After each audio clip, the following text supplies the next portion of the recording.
Que Deus seja louvado. Ezequiel, capítulo 9, versículos 4, 5, 6 e o verso 11. 4, 5 e 6 e o verso 11. Vamos ler sua palavra.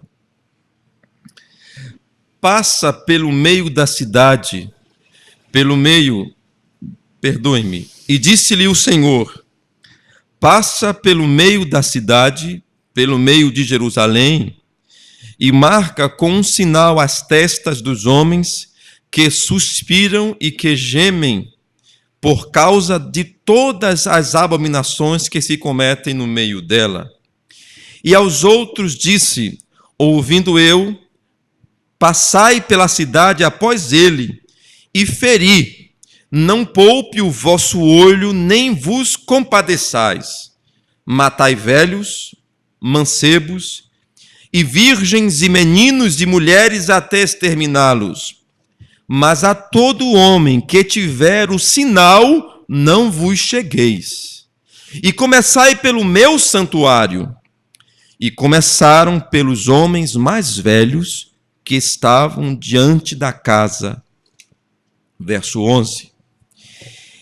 E eis que o homem que estava vestido de linho, e cuja cinta estava o tinteiro, tornou com a resposta, dizendo: fiz como me mandastes. Amém. É a tua palavra, ó Senhor Deus.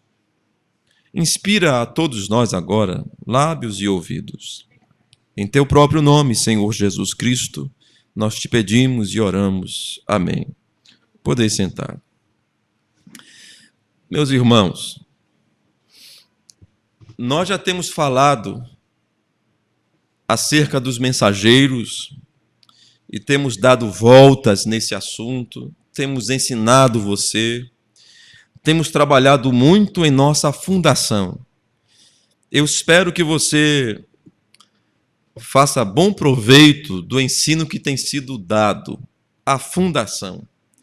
Eu sei que você vai numa casa, quando está sendo construída, talvez uma mulher. Por que uma mulher? Porque uma mulher está preocupada com a cor da casa, a decoração, os móveis. Não é assim? O homem preocupado com a fundação. Então você leva uma mulher numa casa que está com os pilares, as caixas, as escoras, ela não vai achar aquilo muito bonito. Mas um homem disse, puxa, que fundação, que concreto bonito. Mas o fato é que não é bonito uma fundação, é forte. Bonito não. Até aqui eu sei que nós temos sido uma igreja mais de fundação do que de beleza. Mas a beleza vem depois da fundação. É por isso que nós estamos investindo, trabalhando no acabamento, nos detalhes, na música. Mas o que permanece a igreja firme é o que permanece uma casa firme, a fundação. Amém? Nós precisamos de uma boa fundação para termos uma casa bonita e adornada. Primeiro a fundação. E a fundação não é bonita e, na maior parte das vezes, a fundação nem é aparente. Você nem vê a fundação. Não há nem sinal do concreto. Você vê só a parede em cima. Você não consegue nem ver que a viga passou ali embaixo. Pois bem, a sua vida, eu não consigo ver as fundações. Eu consigo ver se ela está alinhada acima da fundação. E se ela está pendendo para um lado para o outro, eu nem tenho que ver sua fundação. Eu sei que ela está errada, porque uma casa bem edificada não pende para um lado nem para o outro. Então, o que fazemos em nosso íntimo, o que fazemos às escuras, é o que determina o que acontece às claras da nossa vida. Amém? É a fundação, é aquilo que você faz a sós com Deus. São os seus sentimentos, a sua intenção no coração, é que dão o esquadro, o alinhamento, a estrutura para a sua vida. Então, não é difícil você olhar para uma pessoa externamente e você encontrar quais são suas fundações. Se você vê uma pessoa desregrada, uma pessoa mentirosa, você pode imaginar o que ela é em sua fundação. Ela não tem Deus ali. Porque quando Deus vem na estrutura de uma pessoa, ele coloca tudo muito bem em linha e organizado. Amém? Nós, então, temos tomado bem tempo para trabalhar as fundações, temos falado da doutrina. Eu tenho sido, algumas vezes, recebido críticas, né? De que eu falo como se eu falasse muito... Foi meu pai que disse, você prega muito difícil, meu filho. Mas não é a minha intenção. Que Deus me ajude. Eu procuro falar o que está no meu coração, procuro ser verdadeiro. Eu não leio a Bíblia, eu não leio a mensagem para pregar. Eu apenas sento e como. E prego o que Deus põe no meu coração. Eu não creio em uma mensagem pronta. Eu creio que o bom homem do seu bom tesouro tira boas coisas. O homem bom do seu bom tesouro tira boas coisas. Assim eu preciso viver com Deus, então quando eu chego aqui, eu posso tirar boas coisas do que eu tenho vivido. Muito bem. Então nós temos falado acerca de mensageiros. Nós sabemos que Paulo é o primeiro mensageiro e houveram outros mensageiros, outros homens que Deus usou. E hoje, vivos na terra, nós temos homens os quais Deus usa. Eu espero que eu, nesta noite, seja um deles. Não parou com William Branham, não terminou com Paulo, não terminou com Moisés, passou para Josué. Não terminou com Josué, veio o profeta Joel e outros mais. Creio que Joel é um dos profetas mais antigos da Escritura, depois de Josué. Há uma controvérsia, mas Joel, depois aqueles Obadias, alguns dizem que são daquele tempo. 100 anos mais tarde veio Isaías, e aí depois veio Jeremias, depois veio Ezequiel, o qual lemos agora. Deus sempre levanta um homem. E se acabarem os homens de Deus vivos hoje, Deus levantará outros homens de Deus. Amém. Então não estamos aqui parados, observando, crendo em um homem, pois eu vou afirmar o que disse o profeta, não tem homem que preste, nenhum. Amém. Segue-se que William Branham não prestava. Bom, é o que ele diria de si mesmo. Agora, eu não posso falar isso dele. Ele falou assim dele, né? Ele sabe que ele disse dele, quando a graça me achou, eu era nada. Hoje, para aquele ministério só comparado a um apóstolo bíblico, disse, hoje, depois de muitos anos pregando o evangelho, um ministério de cura divina fora de escala, 5 ressurreições confirmadas, ele disse, hoje continuo sendo nada, mas estou em suas mãos. Muito bem, se William Branham considerava ele isto, o que é que eu sou nessa noite, o que é que você é? É por isso que eu sei que esse tal de William Branham é um profeta de Deus, porque sou um homem de Deus para falar isto. Como ele disse também, se eu deixar a palavra, me deixe. Quantos homens de Deus você já ouviu falar isto? Quando eu deixar a Bíblia, me deixe. Por isso que eu nunca deixei o irmão Branham, o profeta, porque toda vez que eu me deparo com ele, eu creio mais na Bíblia. Aleluia. Ele chegou a dizer, no final dos selos, se você nunca leu os selos, você está perdendo tempo. Talvez se fosse vendido, você teria comprado aí de algum escritor e teria lido, não é? É de graça, está ali. No final do 7º selo, ele diz, não vá pensar coisa boa de homem algum. Vocês estão pensando coisa boa de mim? Vocês não conhecem a mensagem. Pense coisa boa de Jesus Cristo. Amém. Amém? Não há homem que fale. Todavia, Deus sempre levanta um homem. Deus, por vezes, até uma mulher, para ser usada para um povo. Mas, geralmente, Deus levanta um homem. E quando é que Deus levanta a mulher? É quando falta homem. Que vergonha. Tem lugar que falta homem. É verdade, irmão José? Tem certa saia que vale mais que muita calça por aí. Irmão Hamilton, é verdade? Tem certas saias que valem mais que muita calça por aí. Hã? Pois é luta. Eu quero dizer que tem muita mulher correta e muito que honra a saia que veste como mulher, e há homens que não honram a calça que veste como homem, é o que eu quero dizer. Tem um homem que, estes dias, eu recebi uma ligação, o irmão Erivan estava lá em casa, e uma irmã muito preocupada, falando comigo. Bom, eu vou falar isso porque vocês não sabem quem é, né? Então eu posso falar, né? E disse, pastor, o irmão, o meu genro está querendo abortar. E eu não entendi muito bem. Como é? Não, está querendo tirar o filho. Eu pensando que era um problema, assim, uma moça jovem, algum problema, alguma coisa assim diferente, né? E o menino não queria assumir a criança. Eu pensei que era um caso assim diferente. Daqui a pouco eu pergunto, não, mas... E eu conversei um pouco com ela, aí ela disse, não, ela vive com esse rapaz. Eu disse, manda esse cabra tomar vergonha, irmã. Não vive com a moça?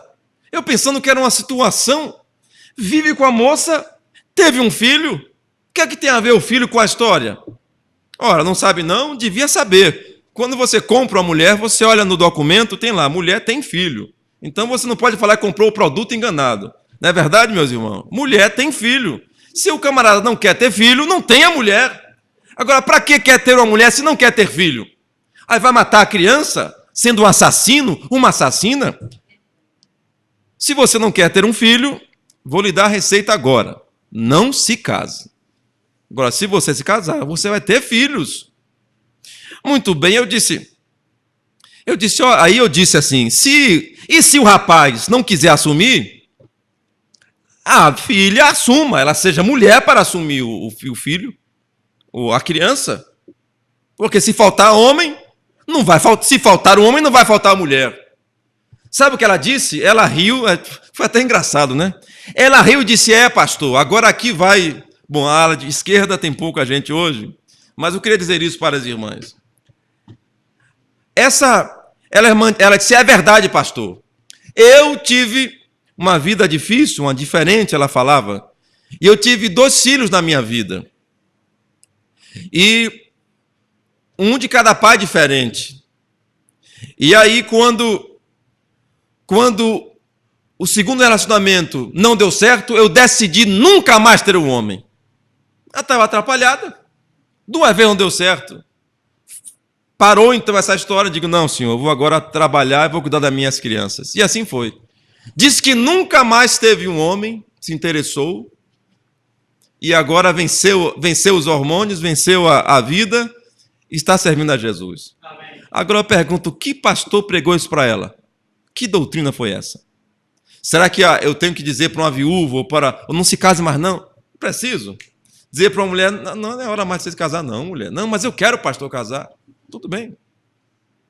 Agora, espinho quando é de furar, de cedo traz a ponta. Deus tem os seus filhos. Eu achei interessante a opinião dessa irmã, que jovem decidiu não ter mais um homem e servir a Deus e tocar o barco. Se não deu certo. Mas há algumas irmãs que não. Mesmo tendo tido uma vida errada, não se conforma. Aí vai batendo cabeça, até aí tem problema, sabe? Muito bem. Mas aí ela disse, pois é, pastor, porque na minha vida foi assim, não teve homem, mas teve uma mulher. Por isso que eu disse que tem muita saia que vale mais do que muita calça por aí. Mulher que assume a família, que vai trabalhar e tudo mais, e o homem na cachaça e no mulherio, sem responsabilidade. Tem uns cabras que não mereciam usar calça, não. Devia usar saia mesmo, porque não é homem, não. Mas é o mundo que nós estamos. Mas ainda há uns cavalheiros, ainda há os homens na terra, e ainda há verdadeiras damas, não é isso? Amém. Então eu estou dizendo que por vezes também Deus usa mulheres, mas o geral é que Deus estabelece um homem para pregar, um mensageiro. Sempre é um homem. Por quê? Porque ele escolheu. E Deus manda um profeta, um mensageiro, quando a coisa não está bem. E sabe, Deus manda também para você um pregador, uma mensagem, quando as coisas não estão bem. Como Deus cuida do seu povo, Deus cuida de você individualmente. Você não pode falar que em sua vida, em seus problemas, nunca houve uma mensagem, um consolo, uma intervenção divina, alguma coisa que te ajudou. Porque porque o Senhor chama a atenção a todos os homens. Ele fala com você, através do pregador, do pastor, de mim aqui esta noite, através da sua mãe, do seu pai, do vizinho, do passarinho que cantou na janela. Não interessa, de alguma maneira você é avisado por Deus. Em sonhos à noite, é o que diz o livro de Jó, Deus chama a todos os homens ao caminho de volta à verdade para levar sua alma de descer na cova. Deus fala com todos os homens, mas alguns não querem ouvi-lo, rejeitam a sua voz. De uma maneira específica, Deus sempre levanta um profeta para Israel, levanta um profeta para o seu povo. Aqui, Deus levantou Ezequiel para o povo de Israel, que é o nosso exemplo, vocês sabem. Deus tomou Israel para exemplo, para dar a ele a lei, o que serviria para todos nós. E Ezequiel, ele teve visões junto ao rio Quebar. Ele viu seres viventes, 4 deles, e os seus rostos eram semelhantes a 4 seres viventes, que são querubins. Eles tinham o rosto de boi, homem, águia e leão. 4. O que quer dizer isto? Vocês conhecem esses 4 animais? Capítulo 4 de Apocalipse, encaixando-se perfeitamente com a revelação que nós temos. 4 animais. E havia certa roda que rodava, 2 rodas entre si que rodavam, e eles não viravam seu rosto enquanto caminhavam. 4 seres viventes querubins, que estavam ao redor de alguma coisa que parecia um trono. Sempre que você vê um trono, você vai ver querubins ao redor dele. Como eles se parecem? Um rosto dele é de boi, o outro de águia, o outro de leão, o outro de homem. 4 querubins. Suas asas, o som das asas dos querubins era como o som de Deus quando fala. Que interessante, não é? Quer dizer que os querubins têm a ver com Deus falando o mesmo som? Bem, que revelação! A glória enchia o lugar. Que visão ele teve! E Deus começou, e diz a Escritura, que o Espírito o guiou. Que Espírito? O Espírito Santo? E tinha Espírito Santo nesse tempo? Claro, é Espírito com E maiúsculo na Bíblia. É o Espírito de Deus. Por que que hoje o Espírito é a 3ª pessoa da Trindade? E aqui ela era o quê? O Espírito que guiava ele era Javé, Jeová. Por que que o Espírito que nos guia hoje é a 3ª pessoa da Trindade? Não, o mesmo Espírito, guiando Ezequiel, guiando a mim e a você hoje. Aleluia. E ele foi e começou a ver as abominações que a cidade fazia.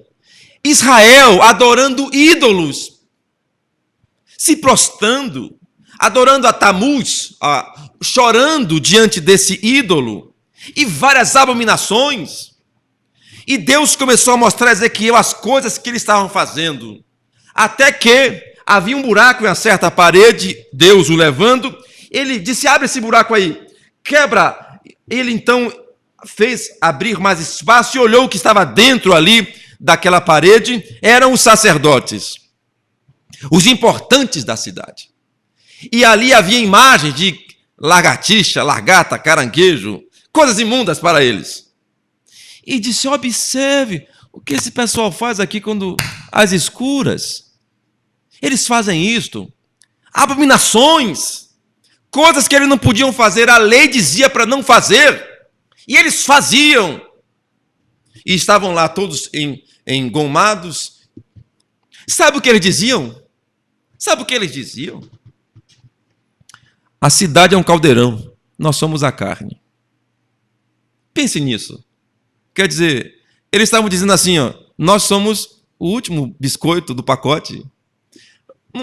E pense no caldeirão, você bota a água, o tempero e a carne, o que é mais importante? A carne ou as outras coisas?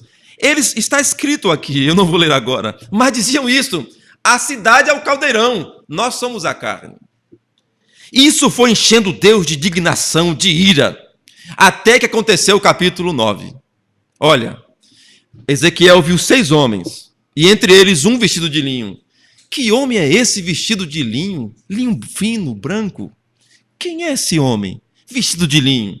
Vocês conhecem algum outro homem que marca com um sinal alguém para que não seja condenado? Tem um que marca com um sinal. Esse é Jesus Cristo. Então ele sai com o tinteiro, pintando, marcando as testas daqueles que gemem, que clamam, que se incomodam com os pecados. Eu pergunto, você tem se incomodado com os pecados? Ou para você já se conformou? O mundo é assim mesmo? É assim desse jeito? Ou você não se sente incomodado pelas coisas serem assim hoje na terra, não? Se você não se incomoda deles terem feito isto com o Éden de Deus, então você não vai ter a visita do homem com o tinteiro. Mas se você está incomodado com o pecado, não só com o pecado dos outros, mas também com os seus pecados, porque não há homem que preste, como já disse, e que não peque. Então disse, a estes você marque. E esse homem saiu, esse homem de linho, que homem de linho é esse? E após ele, mandou aqueles outros, cada um com armas destruidoras nas mãos. Disse, vai após ele e mata todos. Não poupe ninguém. E assim aconteceu no capítulo 9. E aí esses homens que saíram para matar as pessoas, saíram dizimando. Ezequiel entrou em desespero e disse que ficou só. O Senhor vai destruir toda a semente de Israel? Vai matar todo mundo, Senhor? Ezequiel pensou. Porque Ezequiel já havia ouvido a voz de Deus. Olha, eu estou enviando você a esse povo, mas esse povo não vai te ouvir. É um povo de dura serviço. Mas você eles vão te dar testa, vão endurecer contra você, mas não se preocupe, porque quer ouçam, quer deixem de ouvir, saberão que entre eles houve um profeta. Aleluia, que coisa maravilhosa. Amém. Há uma mensagem hoje, quer as pessoas ouçam ou não, eles têm que saberão que Deus enviou um profeta para a nossa geração. Aleluia. Aleluia. Se somos poucos, e daí? Amém. São poucos os ricos no mundo também? Eles estão muito preocupados, né, de serem poucos. Se eles podem ficar felizes com sua riqueza efêmera, e nós, se somos poucos e temos essa riqueza do céu? Pois bem, Ezequiel começa a lamentar, porque ia matar todo mundo. Começa a ficar em desespero e clama a Deus. E sabe o que Deus disse? Eles se fizeram abomináveis contra mim, me irritaram muito, me aborreceram.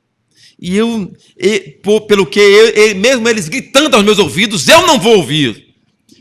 Interessante, nós pensamos sempre num Deus amoroso, um Deus avô, um Deus que se compadece, um Deus, como diz minha mãe, um avô boca aberta, uma avó boca aberta, sabe? Que o neto faz o que quer. Deus não é um velho. Quando é representado com cabelos brancos, mostra autoridade, como um ancião, como experiência, como juiz.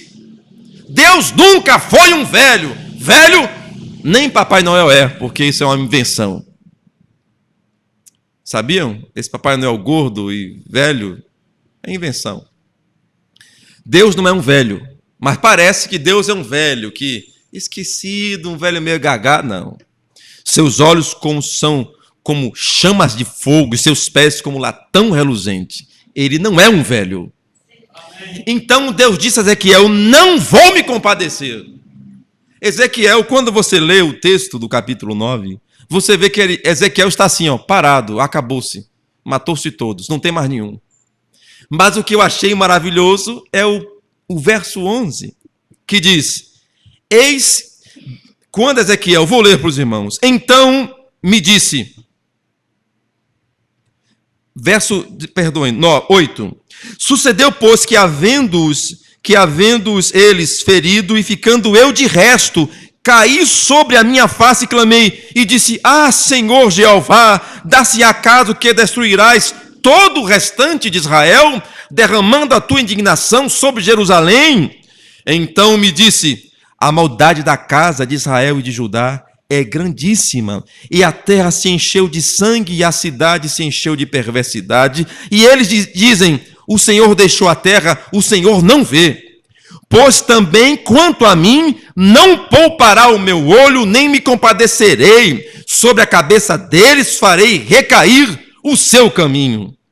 Então, até aqui você vê, bem, acabou-se todo mundo. Mas o que é que diz o próximo versículo? E eis que o homem que estava vestido de linho, e cuja cinta estava o tinteiro, tornou com a resposta, dizendo: fiz como me mandastes. A Bíblia se cala aqui. Mas o que foi que ele saiu para fazer? Para marcar a testa de alguns. E ele fez o quê? Marcou. Então, no meio dessa grande matança, dessa mortandade, há alguns marcados pelo sangue de Jesus Cristo que não morrerão. Aleluia. Para cumprir o que disse: vendo eu o sangue, passarei por vós. Só há uma coisa que evita o sangue do juízo: a sua vida de a sua vida de santificação, a sua vida nunca mais eu pequei. É a sua vida que evita o juízo divino? Não. Vendo eu o sangue. Sabe, irmãos, quando o vingador do sangue saía, isso é o Velho Testamento aqui. Se você cometeu algum delito e matou alguém, por exemplo, e você não teve chance, foi um acidente, por exemplo. Então, na lei, não é olho por olho, dente por dente, o parente dele ou quem viu podia pegar você e matar, sem você nem se explicar.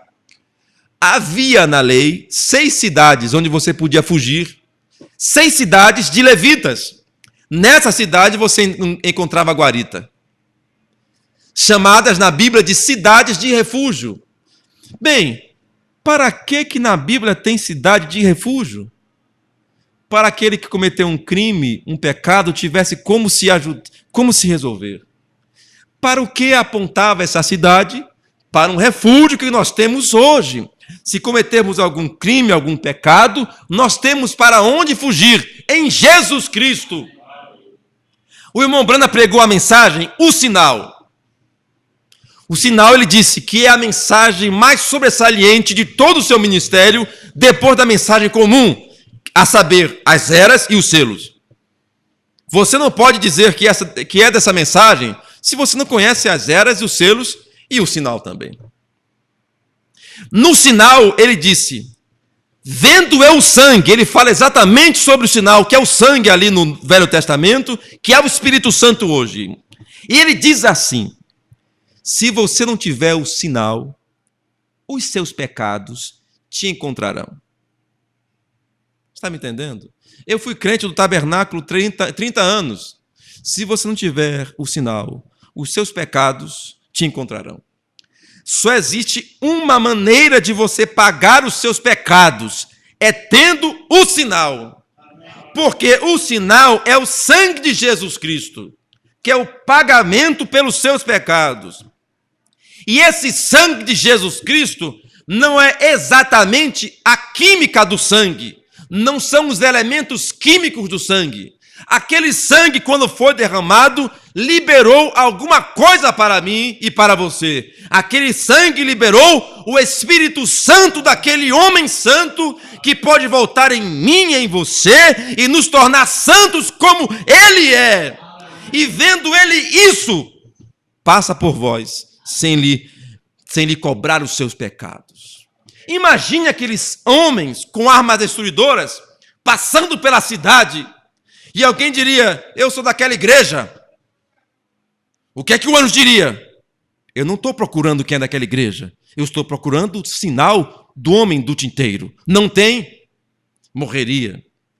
Daqui a pouco veriam umas jovens vindo, jovens limpas, corretas, e o homem com aquela arma destruidora, com a grande espada. E aquelas jovens vindo, dizendo: bem, vocês são quem? Não, eu sou uma boa filha, uma boa mãe, estou até preparando para casar, eu sou daquela cidade, eu sou dessa cidade aqui mesmo. Bom, onde está o sinal? Que sinal? O homem mataria. Ah, mas aqui é uma criança pequena. Ela tem um sinal? Não tem um sinal, o mataria. Só existe uma coisa. Ou você tem um sinal ou você está perdido. E o sinal é o Espírito Santo. Aí você me dirá, mas o Espírito Santo é complicado recebê-lo. O que eu faço para recebê-lo?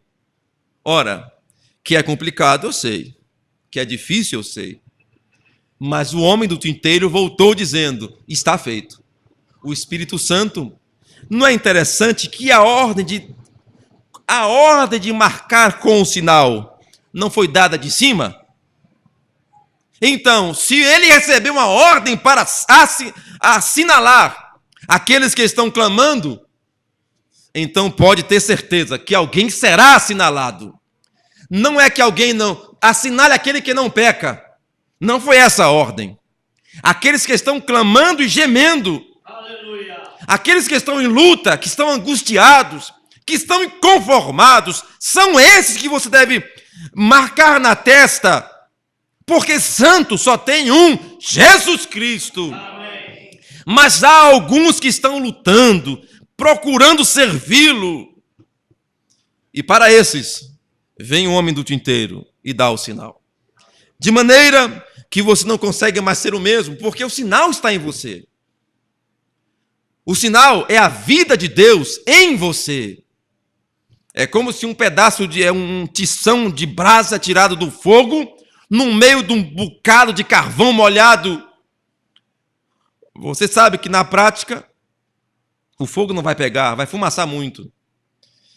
E talvez até apagar a brasa. Mas nesse caso, essa brasa, tirada do altar de Deus, colocada no seu coração, a sua vida não vai conseguir umedecê-la nem apagar o fogo. Ela incendiará você.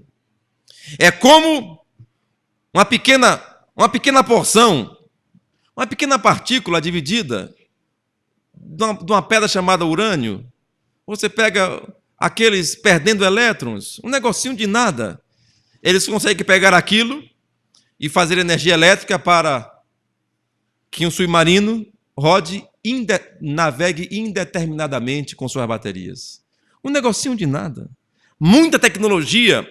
E um submarino nuclear ainda é a arma mais poderosa do mundo. Então, uma coisinha pequena, se for genuinamente tirada do altar de Deus, fará você incendiar e pegar fogo e queimará todo tipo de situação que não deveria estar em você. E apenas Jesus Cristo. É como assar a castanha. Quantos aqui já assaram castanha? Não é difícil. Você não come a castanha. A casca da castanha, você come o que está dentro. Então o que acontece? Fogo. E o fogo, o negócio não é fácil, não. E se você tira na hora errada, ela fica mole. Se você deixa passar muito, a castanha queima. Então, quem sabe, quando está no meio do processo ali, joga aquela castanha no chão, tira de onde está queimando, e ela continua queimando. É exatamente isto. O nosso fogo que queima o pecado é a cruz do Calvário. Quando você encosta na cruz, ela faz você pegar fogo, o pecado queima. Amém. E uma vez que você toca na cruz, o pecado em você está condenado, ele morrerá. É um processo, é como um câncer. O irmão Brana disse, câncer é uma vida dentro de você. Ele disse, uma pessoa vem com tumor, e ele recebe a oração, o irmão Brana dizia, olha, você vai ter uma piora, porque esse tumor que está em você é uma vida dentro de você, como um rato, por exemplo. Então nós estamos orando agora, o rato vai morrer, ele vai morrer e apodrecer dentro de você. Você vai ter uma recaída, mas continue crendo, você será curado. E assim era, a pessoa saía do culto pior do que entrou. Mas com 3 dias, ele começava a levantar-se. Porque era algo morrendo dentro dele. Ora, se um câncer faz isso, e nós que somos todo o pecado, em pecado me concebeu minha mãe. Nós tocamos no Calvário, o que acontece? Nós, de maneira geral, começamos a morrer. Se você pensar, você não quer nem mais comer. Você ora, vou comer para quê? Para esse corpo ficar forte, para quê? Se esse corpo se alimenta, a inclinação do corpo é o quê? O pecado. Então você vai dizer, para que eu vou comer? Para que eu vou trabalhar? Para quê? Para quê? Daqui a pouco você está num estádio com um problema doutrinário. É por isso que nós devemos aguardar o dia da nossa redenção. Nossa redenção não aconteceu. Disse o apóstolo Paulo, não entristeçais o Espírito Santo de Deus, no qual estáis selados, ó o homem do tinteiro, até o dia da vossa redenção. Porque no dia da nossa redenção, nós perderemos todas as cascas, ficaremos só com a castanha. Amém? Você me entendeu? Mas o fogo começou. Esse Espírito Santo que tocou em você, começará a tirar as coisas ruins de você. Apenas certifique-se de que você tocou, que você recebeu o Espírito Santo. Um índio, certa vez, recebeu o Espírito Santo. O profeta subiu lá nas montanhas e pregou para os índios. E o índio recebeu o Espírito Santo. O irmão Brana subiu lá, de cavalo, e perguntou, fulano, como é que o senhor se sente depois que recebeu o Espírito Santo? O índio disse, eu sinto como se eu tivesse 2 lobos dentro de mim. Um preto e um branco. E eles lutam entre si, simbolizando o bem e o mal, ele quis dizer. E perguntou o irmão Brana, e eles lutam entre si, perguntou o irmão Brana, e quem é que vai vencer? O índio disse, aquele que for melhor alimentado. É isto. Nós temos uma luta entre nós. Nós podemos fazer o que a carne quer ou o espírito quer. O que vamos fazer? O que faremos? Cederemos para o lado que alimentamos mais. Você alimenta mais sua carne? Pois bem, o lobo do mal vai vencer em você. Se você alimentar mais o espírito, então o bem vencerá em você. O sinal colocará você de uma forma inquieta. O sinal é como um ventre fecundado. Você pode, uma mulher pode dizer, não, eu estou muito bem hoje, muito bem. Não, seu ventre está fecundado. Alguma coisa aconteceu com você. Eu não notei nada diferente, não? Não notou, não, mas você está diferente. E ela segue a vida daqui a pouco. Ela é corredora. Imagina, a mulher corredora. Não, mas estou muito bem. Alguma coisa aconteceu? Aconteceu. O que era para acontecer, não aconteceu. Está meio diferente minha vida. Alguma coisa mudou. Mas eu sou a mesma pessoa ainda. Eu estou correndo. Ficou até melhor para eu correr. E aquela mulher corredora não sabia que estava grávida. De repente, ela, por mais que ela malhe, ainda está engordando. Que negócio é esse? Eu estou fazendo a minha dieta, mas parece que meu corpo está diferente. Daqui a pouco ela está correndo. E quando corre, o mundo todo rodou. O que é isso? O que é isso? Eu me alimento bem, eu durmo bem, porque eu estou assim, com o mundo rodando. Você não sabe, não. É porque seu ventre foi fecundado. E quando o bucho cresce, como é que corre? Não corre, fica assim que nem um pinguim andando. Por quê? Foi fecundada, um neném está nascendo. Esse exemplo serve bem para nós crentes. Quando recebemos o Espírito Santo, não depende mais do que fazemos, ele cresce dentro de nós. É isto. Só tem um jeito disso terminar.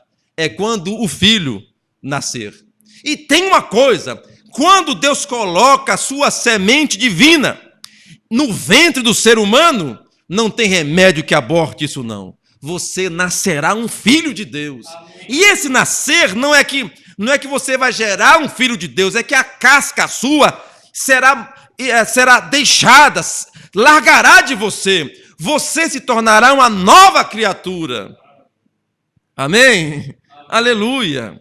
quando você recebe o Espírito Santo. E esse homem do tinteiro, que é o responsável por dar o Espírito Santo, quando tudo parecia perdido para Ezequiel, o homem volta dizendo: o que o Senhor mandou eu fazer, eu já fiz. Quer dizer, Ezequiel, está triste à toa, Ezequiel. O homem do tinteiro marcou alguém. Está preocupado com os restantes? O homem do tinteiro marcou alguns. E aí, e você também está aqui? Está você, o homem do tinteiro veio. Será que o Senhor Deus tem que falar tudo para mim e para você? Será que o homem do tinteiro não saiu por Salvador marcando outras testas, não? Ele tem que falar alguma coisa para mim? Não marcou a mim e a você? Eu devo estar feliz com isto. Aleluia. É trabalho dele marcar. O nosso trabalho é pregar o Evangelho. Quer ouçam, quer deixem de ouvir. Porque são casa rebelde, mas saberão que no meio deles houve um profeta. Ô povinho duro, Deus seja louvado. Nós cremos. Há uns poucos que crerão no Evangelho. E se você é um desses poucos que creu no Evangelho, você fique muito feliz. Amém? Que Deus abençoe a todos.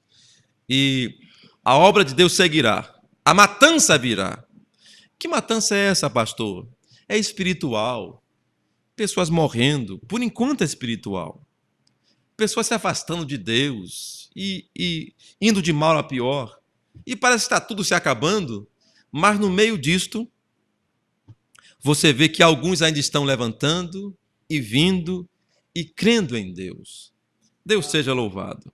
Amém? Deus seja louvado. Que o homem do tinteiro siga seu curso e visite as nossas casas também. Amém. E nos dê o Espírito Santo. Amém? Glória a Deus. Nesta semana, nós teremos... Domingo teremos a comunhão. E teremos a escola pela manhã, a comunhão à noite. E nessa semana nós teremos batismo, não é verdade, irmão Cleiton? Provavelmente falta uma ligação só para confirmar. Mas nós temos a irmã Tati, a esposa do irmão Cleiton, deseja batizar-se. Ela já está fora do hospital. Deus seja louvado. Amém. Nós oramos. Ela decidiu tomar o nome de Jesus no batismo. Também a mãe do meu irmão quer se batizar. O que eu faço, irmão Antônio? Batizo a mãe do meu irmão. Amém. Ela não tem culpa de ser mãe do meu irmão. Ela é uma pessoa pela qual Jesus morreu. Eu a batizarei. E também essa semana, se Deus permitir. E eu sei que Deus tem feito maravilhas em nosso meio. E o homem do tinteiro não respeita outra coisa a não ser a ordem que ele recebeu. Se tem alguém querendo Deus, tem o Deus para receber a cada pessoa. Amém? Então é uma semana feliz. Que Deus seja louvado. Fiquemos de pé. Aleluia. Nosso irmão Reginaldo está enfermo, não pôde vir. Vamos orar por ele também. Agradeço a presença de todos aqui nesta noite. Vamos orar. Senhor nosso Deus, te agradeço muito por tua palavra, por teu Espírito Santo, por teu renovo, Senhor. Obrigado, Pai. Obrigado porque tu és justo juiz e tu és bom, Senhor. Tu não és irritadiço como nós, tu não és apressado, tu sabes de tudo, Senhor. Então, se há alguém aqui nesta noite que precisa de um julgamento justo, há um Deus justo juiz para julgar a todos nós. Que coisa boa é encontrar um justo juiz, um advogado justo. Que coisa ruim é encontrar um juiz injusto e um advogado, Senhor, errado. Mas nós temos tanto um juiz justo quanto um advogado correto, Senhor. Então podemos mostrar nossa causa e teremos sucesso, Senhor. Teremos a resposta positiva. E eu oro por cada um presente aqui, em sua vida e suas lutas pessoais, que possam todos, Senhor, encontrar consolo e respostas em Ti, ó grande Deus. E que não haja ninguém nessa noite que ouviu esta mensagem que não receba a visita do homem do tinteiro, Senhor, e que não receba o teu Espírito, a marca, o selo de Deus, que não tenha seu ventre espiritual fecundado pelo Espírito Santo, Senhor, para que possa produzir um filho e uma filha de Deus. Naqueles dias foi o ventre de Maria, Senhor, mas hoje não é mais um ventre natural, é o coração do homem. Se recebermos teu Espírito Santo, geraremos não um filho do ventre, mas seremos transformados para ser como tu és, Senhor. Eu oro por essa bênção para cada um que me ouviu nessa noite, tanto aqui quanto na internet. E recebe, Senhor, recebe nossa gratidão, ó Pai, e nos concede ficarmos consolados, porque quando parece que não sobrará ninguém, Ezequiel estava triste com isso e clamava. Mas há um plano que ele não sabia. O homem do tinteiro voltou dizendo que cumpriu. Então ele marcou alguém, Senhor. Obrigado, porque também nessa cidade, em nosso estado onde pregamos o Evangelho, o homem do tinteiro também está pronto e trabalhando, Senhor. Nós podemos assegurar e descansar isto, Senhor, nisto, que tu cumpres a tua palavra. E tu terás uma noiva, Senhor, apesar de nós, apesar da humanidade, das fraquezas do homem, o Senhor prometeu que teria uma noiva em tua palavra. E ela existirá, Senhor. Obrigado porque o Senhor nos escolheu. Estamos aqui nos esforçando, Senhor. Pelo que pedimos, segue conosco, nos ajudando. Em teu nome, Senhor Jesus Cristo, nós te oramos. Amém. Diga Deus abençoe. Vamos em paz.